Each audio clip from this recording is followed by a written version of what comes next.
හරි බලමු මේක හදන්නේ කොහොමද කියලා. අපි දන්නවා මෙහෙම ලක්ෂයක් වටා කෝණ ඔක්කොගේම එකතුව අංශක 360යි කියලා අපි දන්නවා. එතකොට අපිට පුළුවන් මේ ලක්ෂය වටා තියෙන හැම කෝණෙම එකතුව අංශක 360ට සමාන කරන්න. මම ලියනවා.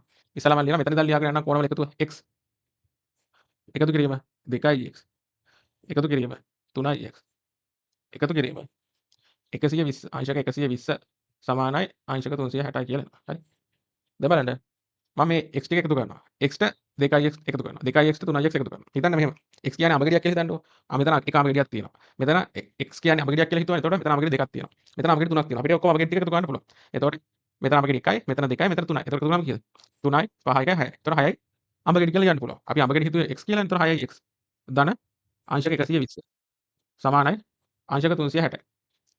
දැන් බලන්න මේ ධන 120 අපිට පුළුවන් සමාන ලකුණෙන් එහා පැත්තට අරන් යන්න. එතකොට සමාන ලකුණෙන් එහා පැත්තට අරන් යද්දි වෙන්නේ මොකද්ද? මෙතන තියෙන එකේ ලකුණ මාරු වෙනවා. ඒ කියන්නේ ධන තිබුණොත් ඍණ වෙනවා, ඍණ තිබුණොත් ධන වෙනවා. එතකොට මෙතන කොහොමත් අංශක 360 තිබ්බනේ. අංශක 360 කොහොමත් තිබුණා. එතකොට මේ ධන 120 එහා පැත්තට යද්දි ඍණ 120 වෙනවා. හරි. එතකොට මෙතන 6x 360 120 අඩු කරන්න ඕනේ. එතකොට කීයද? 360 120 අඩු කරාම 240. අංශක 240යි. මේ පැත්තේ තියෙනවා 6x. බලන්න මෙතන x 6න් ගුණ වෙලා තියෙනවා. අපිට ඕනේ මොකද්ද? අපිට ඕනේ x වලට අගය තමයි අපිට ඕනේ. හරි. එතකොට මේක 6න් ගුණ වෙලා තියෙන හින්දා ඒ කියන්නේ 6x කියන්නේ 6 ගුණ කිරීම x කියන එකනේ. හරි. එතකොට දෙපැත්ත මම 6න් බෙදනවා. දැන් මේ පැත්ත විතරක් 6න් බෙදලා මේ එහා පැත්ත 6න් බෙදන්න ඕනේ. හරි. මේ 6ට මේ 6 කැපිලා ගිහලා x ඉතුරු වෙනවා. මම මෙතන ලියනවා.